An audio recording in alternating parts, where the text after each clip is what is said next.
श्री शिवाय नमस्तु भीम हर हर महादेव। स्वागत है आपका हमारे चैनल एस्ट्रो ओम पर। दोस्तों, आप सभी लोग जानते होंगे कि 16 अप्रैल 2024 को है चैत्र नवरात्र की अष्टमी और विशेष रूप से मंगलवार की अष्टमी। दोस्तों, ये जो दिन है ना, ये बहुत ही बड़ा और विशेष है, क्योंकि सबसे पहली चीज तो चैत्र नवरात्रि की जो अष्टमी होती है वो बहुत ही बड़ी और विशेष मानी जाती है।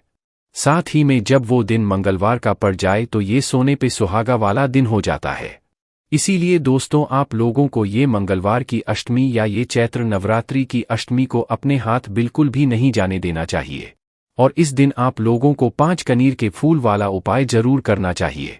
अब दोस्तों, इस उपाय को करने से होगा क्या, वो भी हम आपको बता देते हैं कि इस उपाय को करने से आपकी जिस भी प्रकार की मनोकामना होगी वो तो पूर्ण होगी ही होगी। साथ ही में आपके जीवन में जितनी भी प्रकार की दुख और परेशानियां चल रही होंगी, जितनी भी प्रकार की जो भी दिक्कत परेशानी चल रही होगी, वो सारी दूर हो जाएगी और आपकी सारी मनोकामनाएं भी इस उपाय को करने से पूर्ण होगी।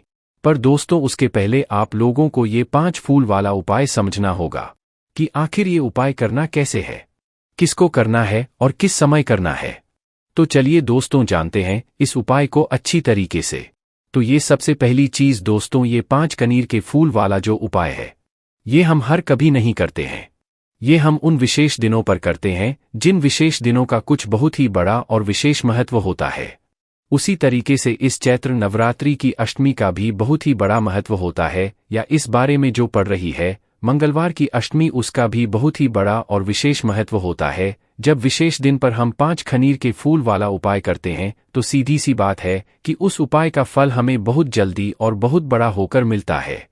तो चलिए दोस्तों, जानते हैं आखिर इस उपाय को करना किसको है, किस समय करना है, कैसे करना है और उपाय को करने की विधि क्या है। तो सबसे पहली चीज दोस्तों, यहां पर ये वाला जो उपाय है ये किसको करना है। तो देखो, ये वाला जो उपाय है ये घर में सभी सदस्यों को करने की जरूरत नहीं है। घर में से अगर कोई एक बड़ा या मुख्य सदस्य भी इस उपाय को करेगा तो उसके परिवार की सारी मनोकामनाएं पूर्ण होगी। सुख और शांति के लिए अगर वो अपने घर परिवार के लिए वाला उपाय करेगा तो उसके घर में सुख और शांति भी बनी रहेगी और जो भी मनोकामना होगी वो तो पूर्ण होगी ही होगी। और अगर चाहें तो भाई घर परिवार में से सब अलग अलग भी अपने लिए ये वाला उपाय कर सकते हैं। अगर उनकी कोई अपनी खुद की विशेष कोई मनोकामना है तो अगर कोई व्यक्ति पूरे घर परिवार के लिए ये वाला उपाय करना चाहता है तो वो घर का कोई बड़ा व्यक्ति ही करें। विशेष रूप से अगर आप पूछो तो घर की बड़ी जो माताएं बहनें होंगी, उन माताओं बहनों में से कोई भी एक माता बहन इस वाले उपाय को कर सकती है और अपने पूरे घर परिवार के लिए इस उपाय करने का फल ले सकती है। और अगर किसी कारणवश घर में माताएं बहनें उपस्थित ना हो तो उस जगह पर फिर घर का कोई बड़ा व्यक्ति भी इस वाले उपाय को कर सकता है, चाहे वो पुरुष ही क्यों ना हो। इसके बाद में दोस्तों बात आती है कि इस वाले उपाय को हमें करना किस समय है। सुबह के समय करना है कि शाम के समय करना है कि किस समय करना है। तो देखो, विशेष रूप से अगर आप पूछो तो इस उपाय को आप सुबह के समय कर लो तो ज्यादा बेहतर रहेगा। बाकी आप लोग इस उपाय को शाम के समय भी कर सकते हो, ऐसी कोई दिक्कत वाली बात नहीं है। पर कोशिश आपकी होनी चाहिए सुबह के कि आपने पूरी कोशिश करी नहीं, आप सुबह उपाय कर पाए किसी कारणवश, तो भाई आप शाम के समय प्रदोष काल में फिर आप लोग इस वाले उपाय को जरूर करना, ठीक है। अब उपाय को कितने समय से लेकर कितने समय के बीच करना है, तो देखो, सुबह अगर आप कोई भी उपाय करते हो तो जितना जल्दी हो सकता है उतना जल्दी आप उपाय को करने की कोशिश किया करो। बाकी 10, 11, 12 बजे तक भी अगर आप उपाय कर सकते हो तो कर लेना, आपको उपाय का फिल्म जरूर मिलेगा। वहीं अगर शाम की बात करें तो शाम को 6 बजे से लेकर 7 बजे के बीच में अगर उपाय कर सकते हो तो अच्छी बात है, वरना 7 बजे से लेकर 8 बजे के बीच में भी आप उपाय करोगे भी आपको फल जरूर मिलेगा। क्योंकि अब मौसम बदल गया है और अब शाम भी देर से होने लगी है, तो इसलिए 7 से 8 बजे के बीच में या 8:30 बजे तक भी अगर आप उपाय करोगे तो भी आपको उपाय का फल जरूर मिलेगा। तो अब दोस्तों, हम समझते हैं कि इस उपाय की विधि क्या है, ये उपाय आखिर आपको करना कैसे है। तो देखो, सबसे पहली चीज 5 कनीर के फूल वाला उपाय है। तो सीधी सी बात है कि 5 कनीर के फूल तो इसमें हमें लगेंगे ही लगेंगे, ठीक है। अभी जो 5 कनीर के फूल है, अब देखिए दोस्तों, आप लोग ये भी समझते होंगे कि कनीर के फूल भी तरह के आते हैं। तो यहाँ पर हम आपको बता दें कि इस उपाय में सिर्फ पीले कनीर के फूलों की आपको आवश्यकता पड़ेगी और ये फूल आपको बहुत आसानी से मिल जाएंगे। किसी के घर में भी लगे हुए मिल जाएंगे और ऐसे रोड पर रास्ते पर भी लगे हुए मिल जाएंगे जहां पर आपको ज्यादा मात्रा में इस पेड़ में फूल देखने के लिए मिल जाएंगे जो कि पीले कनीर के फूल होंगे। और इस उपाय में भी आपको पीले कनीर के फूल ही लेना है। कितने लेना है? 5 फूल लेना है। 5 से ज्यादा नहीं ले सकते हो क्योंकि उपाय में 5 ही स्थानों पर आपको ये फूल चढ़ाना है।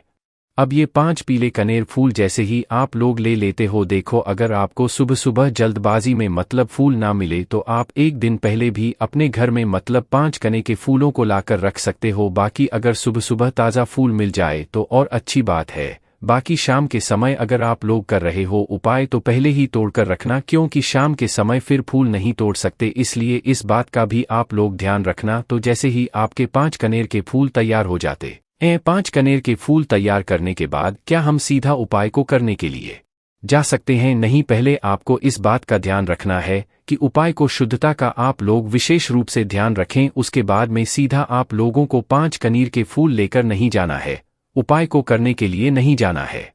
उससे पहले आपको कुछ पूजन सामग्री भी अपने साथ में जरूर रखना है, क्योंकि जब भी हम कोई उपाय करते हैं तो हमें कभी भी ये नहीं दर्शाना चाहिए भगवान के सामने कि हम आपके पास आए हैं तो सिर्फ अपने फायदे के लिए आए हैं, अपने उपाय को करने के लिए आए हैं, बाकी हम ऐसे नहीं आते। तो इसीलिए ये बात मतलब भगवान के सामने ना जाहिर हो। इस वजह से आप लोगों को मात्र करना ये होता है कि उपाय को करने के साथ साथ में पूजन कुछ सामग्री भी अपने साथ में जरूर लेकर जाया करो, भले ही वो कम से कम 1 लोटा जल ही क्यों ना हो, 1 दीपक ही क्यों ना हो। तो जो लोग प्रतिदिन शिव जी के मंदिर जाते हैं, पूजन सामग्री लेकर जाते हैं, अर्चना करते हैं, भाई उनके लिए कोई अलग से बात नहीं है, वह अपनी वैसे ही पूजन सामग्री लेकर जाएं, उपाय को करें, है ना। और बाकी जो सिर्फ उपाय को कर रहे हैं वो कम से कम 1 लोटा जल सुबह सुबह अपने साथ में लेकर जाएं और इस उपाय की सामग्री को लेकर जाएं। उसके बाद शाम के समय की बात करें तो 1 गोलबत्ती का शुद्ध देसी गाय का घी का अपने साथ दीपक लेकर जाएं, क्योंकि शाम के समय तो आप जल चढ़ा नहीं सकते। तो 1 गोलबत्ती का शुद्ध देसी घी का आटे का दीपक तैयार करके लेकर जाएं और अपने उपाय की सामग्री लेकर अपने घर के ही पास में जो शिव मंदिर हो, शिवालय हो, जहां पर शिवलिंग विराजित हो, वहां पर आप लोग पहुंच जाएं। वहां पर पहुंचने के बाद दोस्तों आप लोगों को क्या करना है, मात्र ये करना है कि जैसे ही शिव जी के मंदिर में आप जैसे ही प्रवेश कर जाते हो, चाहे सुबह इस उपाय कर रहे हो चाहे शाम को कर रहे हो, दोनों समय नहीं करना है, किसी भी एक समय को चुनकर उस समय आप लोगों को ये वाला उपाय इस मंगलवार की अष्टमी या इस चैत्र नवरात्रि की अष्टमी तिथि को करना है। तो उसके बाद में सबसे पहले आपको भगवान शिव जी के दर्शन करना है। जाते से ही उपाय नहीं लग जाना है, पहले भगवान शिव जी के सामने हाथ जोड़ना है, उनके दर्शन करना है और उसके बाद में भगवान शिव जी के मंदिर के अंदर प्रवेश करके आप अपने साथ में जो सबसे पहले 1 लोटा जल लेकर आए होंगे, अगर सुबह के समय उपाय कर रहे हैं तो 1 लोटा जल तो आप जरूर लेकर जाएंगे। तो भाई सबसे पहले जाकर आपको 1 लोटा जल चढ़ाना है। उसके बाद में जो भी आपकी पूजन सामग्री है, जिस सामग्री से आप भगवान शिव जी के पूजन करना चाहते हैं, उन सारी सामग्री से पूजन आप लोग कर दीजिए। और जो सिर्फ 1 लोटा जल लेकर आए हैं वह अपना 1 लोटा जल चढ़ा दीजिए। उसके बाद में शिवलिंग के पास में आसपास कहीं पर भी बैठ जाइए उपाय को करने के। वहीं अगर आप इस उपाय को शाम के समय प्रदोष काल में कर रहे हैं तो अपने साथ में घी का दीपक लेकर जाइएगा और उस दीपक को जलाने के लिए अपने साथ में अपने ही घर से माचिस लेकर जाइएगा। शिवजी के मंदिर में पहुंचकर सबसे पहले भगवान के दर्शन करके उस दीपक को जला लीजिएगा अपनी माचिस से। फिर उस दीपक को शिवलिंग के पास में थोड़ा सा दूरी बनाकर, ताकि भगवान शिव जी को आंच ना लगे, इतना दूरी बनाकर आप शिवजी के पास में उस दीपक को रख दीजिएगा। जैसे ही दीपक रख देते हैं उसके बाद में आप अपना यह उपाय शिवजी के शिवलिंग के पास में बैठकर कर सकते हैं। तो अब जैसे ही आप शिवलिंग के पास में बैठ जाते हैं, चाहे सुबह इस उपाय कर रहे हो चाहे शाम को कर रहे हो, अब अपने आप जो है 5 कनीर के फूल निकाल लीजिए। 5 कनीर के फूल निकालने के बाद दोस्तों करना क्या है, आप लोगों को ये 5 कनीर के फूल आपको 5 अलग अलग जगहों पर या स्थानों पर चढ़ाना है, जो कि हम आपको अभी बताते हैं कि ये 5 फूल आकर कहाँ आप लोगों को चढ़ाना है। तो देखिए, सबसे पहली चीज, ये 5 कनीर के फूल आप लोगों को 5 ऐसे स्थान है जो शिवलिंग के ऊपर ही है, वहां पर चढ़ाना है। जिसमें से जो सबसे पहला स्थान है दोस्तों, वो कहाँ पर है? वो है दोस्तों भगवान गणेश जी का स्थान।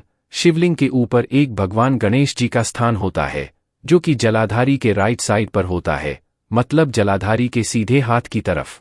कौन सा स्थान होता है? भगवान गणेश जी का स्थान होता है। तो आपको क्या करना है? अपना पहला कनीर का फूल लेना है और भगवान गणेश जी वाले स्थान पर समर्पित कर देना है। देखो, अगर आपको पता ना हो तो किसी से वहां पर पहुंच लेना है ना? जलाधारी के राइट हैंड साइड या सीधे हाथ पर ही भगवान गणेश जी का स्थान होता है, तो आपको पहला कनीर का फूल भगवान गणेश जी वाले स्थान पर समर्पित करना है। खिला हुआ फूल का भाग जो है वो शिवलिंग की तरफ होना चाहिए और डंडी का भाग जलाधारी की तरफ होना चाहिए। इस प्रकार से आपको पहले फूल, कनीर के फूल को भगवान गणेश जी वाले स्थान पर अर्पित कर देना है। उसके बाद में अपना दूसरा कनेर का फूल निकालना है, जो कि आपको कार्तिकेय जी वाले स्थान पर समर्पित करना है। ये कार्तिक जी का स्थान जो है, मतलब गणेश जी के विपरीत दिशा में ही होता है, मतलब कि जलाधारी के लेफ्ट हैंड साइड में या जलाधारी के उल्टे हाथ की तरफ है, ना तो जलाधारी के उल्टे हाथ की तरफ जो है। आप लोगों को अपना दूसरा कनीर का फूल समर्पित करना है, खिला हुआ भाग शिवलिंग की तरफ करके ही और डंडी वाला भाग जलाधारी की तरफ करके ही आपको दूसरे नंबर का जो फूल है कनीर का, वह मतलब कार्तिकेय जी वाले स्थान पर समर्पित कर देना है। उसके बाद में तीसरे नंबर का जो कनीर का फूल है, ये आपको माता अशोक वाले स्थान पर समर्पित करना है, जो स्थान जलाधारी के बिल्कुल बीचों बीच में होता है, जो शिव जी की सबसे छोटी बेटी जी का स्थान होता है। तो खिला हुआ भाग शिवलिंग की तरफ ही करना है और दंडी का भाग, पीछे वाला भाग फूल का, वो जलाधारी की तरफ ही करना है। इस तरीके से आपको जलाधारी के बिल्कुल बीचों बीच में ये तीसरे नंबर का फूल समर्पित कर देना है, माता अशोक सुंदर जी वाले स्थान पर। उसके बाद में दोस्तों, चौथे नंबर के फूल की अगर बात करें तो ये चौथे नंबर का फूल आपको जो है उस स्थान पर समर्पित करना है जहां पर शिव जी की 5 पेटी का स्थान होता है।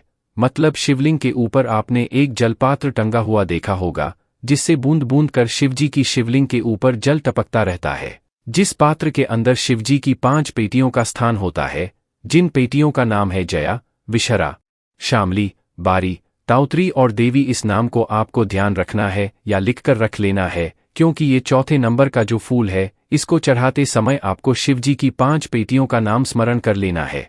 कोशिश करना स्मरण कर लो, नहीं भी करोगे तो भी कोई दिक्कत वाली बात नहीं है। हम आपको वापस से बता देते हैं, जया, विशरा, शामली, बारी, दौत्री और देव, है ना?